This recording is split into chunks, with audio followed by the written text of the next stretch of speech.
WCCS 101.1 FM, AM 1160, WCCSradio.com. There's Nicole Sipos from Indiana Borough with us here this morning. You've had subs come in for you lately. You've been cheating. It's good to have you with us this morning. Our conversation presented by Marcus and Mack, voted best law firm, best personal injury lawyer 3 years in a row in the Best of Indiana County contest. Visit them online at marcusandmack.com. Boy, downtown Indiana has been a busy place. Indiana as a whole has been a really busy place here in the last month or so. Fun weekend, you know. Yeah. The rain did not deter people. They still come out, and it was a great time. We got to go over to the big balloon build on Sunday. Mm-hmm. Was volunteering with quota, so it was a great event. You know, downtown looked beautiful as usual, and it was fun. Got a chance last week to sort of test out the snow removal crews for the early in the season. So they sort of got their feet wet, if you will. They did. Everybody did. Yes, everybody did. So it was kind of crunch time with that. You know, of course, it happened on one of the biggest days of the year with our parade and stuff. But you know, they have such great our employees. They know what they're doing, and they have this down packed. And that's kind of what I wanted to point out today, too. Just going forward, again, hopefully the weather stays like this. But if it changes, our code office reminds everybody to make sure your sidewalks are clear and free of any hazardous conditions. So that's one of the things I wanted to bring up today when we're talking about getting ready for snow. Yeah. Nobody wants to get ready for snow, but you have to be ready for snow. Right. And that includes clearing the sidewalk and watching the ice, too. Right. Yes. Sometimes we think, okay, I've shoveled off the walk, but what we've done in that time is we've just gotten the snow off of it that was insulating a little bit, and maybe the ice didn't get a chance to form. Now it does, so we have to be really vigilant about that. Yeah, so we want to, especially now with this huge, we just did this couple huge sidewalk programs. We spent over $150,000 in sidewalk programs this year, so we want to keep those sidewalks, in good condition. Yeah, absolutely. Yeah, take care of them. What else is going down from a borough standpoint? Well, as you said, we had some, our planning, or Trajan Joan was in here, Eden was in here. They were giving some updates on everything that's going on, which is great. Our planning department's still in full swing. Comp plans should be approved and developed in January, so they're still working on that. Public Works crew right now is still out collecting the last of the leaves. So they're getting some, if you have any leaf piles and we might have missed them, go ahead and call the borough office and we'll get them picked up. Other than that, we're just working on, towards the end of the year, we're getting some, December 3rd will be a council meeting. And, unfortunately, we're looking to pass a tax levy with a slight increase just due to cost and personnel expense. So that will be at the December 3rd meeting.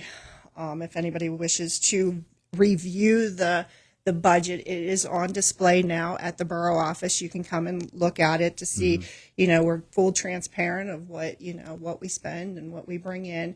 So that is on display if anybody wants to stop by and look at it before the December 3rd meeting. Now, Trajan and Eden were here talking about historic buildings and where we move forward from here with Indiana's historic buildings and our unique architecture around it, not just on Philadelphia Street, but all throughout town. There are really, really interesting buildings.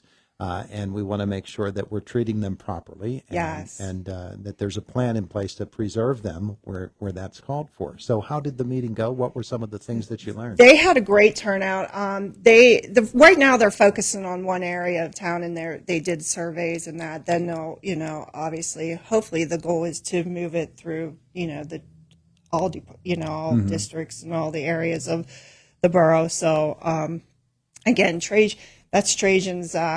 They started that. They got a grant for that. The borough is kicking in $10,000 to go towards that grant to preserve some historic districts. So that's going to be part of the, obviously, part of the comp plan, too, is working that into the historic district.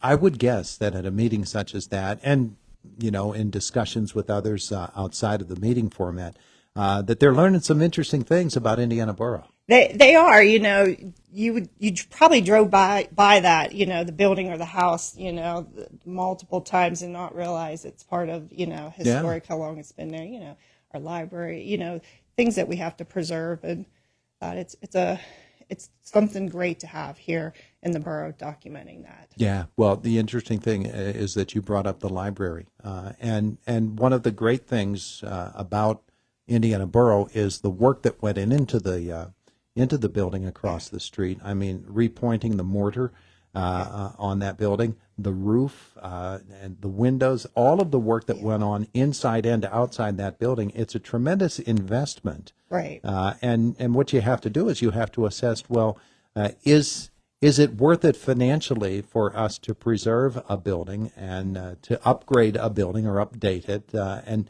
all of these decisions have to be made, and that's really a building by building thing. And what also plays into it is who owns the place. Yeah, and Mayor George Hood, if you guys, everybody remembers Mayor Hood, he was so supportive of this. He, when he was mayor, he's like, we're doing everything we can do to keep this library downtown here in Indiana. Mm-hmm. So if we had to renovate the building to keep it here, it's part of it's part of Indiana. You drive through here, you have the library, the courthouse. It's you're coming into town. This is what you see. Yeah. You have this strange intersection here too.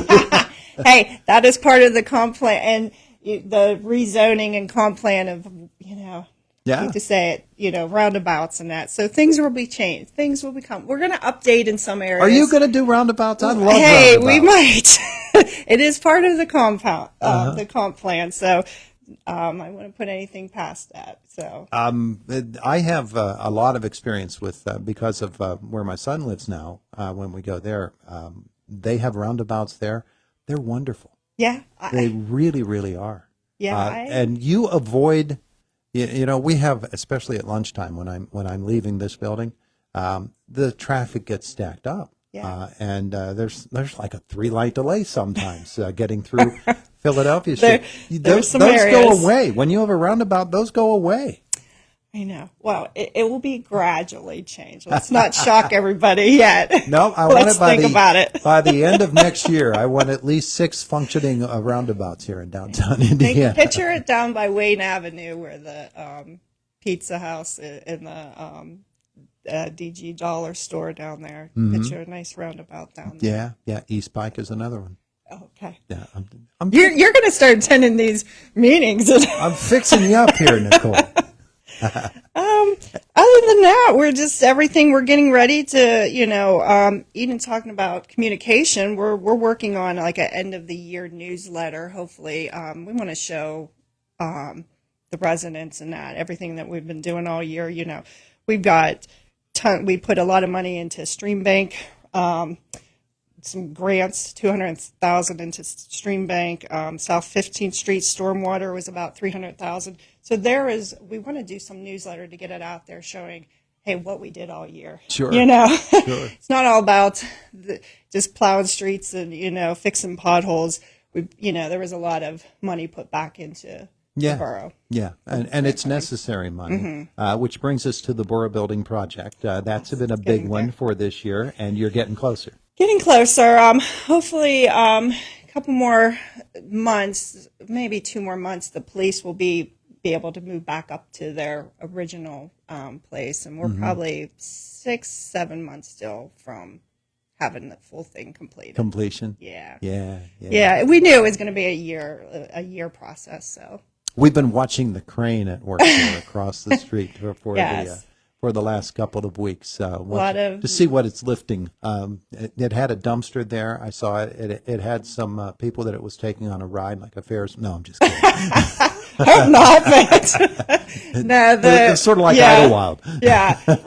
All this new high tech, everything. Hopefully, will be out of the way, up on the roof. New HVAC system will have heat and energy, and everything's energy. New windows, energy efficient. So hopefully, we're looking to save on costs down the road. That's what it is. In the end, you'll end up saving money on your utilities and on convenience of work as well. Yeah. And people might say that's not a big deal, But if you're able to do things efficiently at work, then you're able to get more work done. Done. That's correct. So you do that. All right. Yeah. So holiday season is here. Downtown Indiana is going to be a really, really busy place. Lots of folks going around. We had Chief Shaw in with us yesterday. He'll be back next week. But, all of these events in downtown Indiana, it takes, an increased police presence to make sure everybody's safe and feels secure.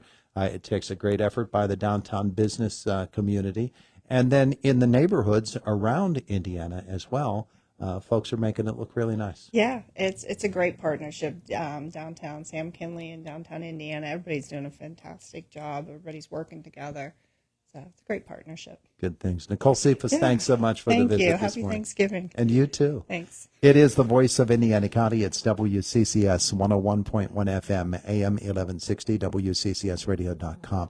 22 and a half, almost 23 minutes after the hour. And Boomer Sports next. Jake is in the newsroom as well. We need to get this morning's Money Matters report in. And for that, we turn to Monica Nelson.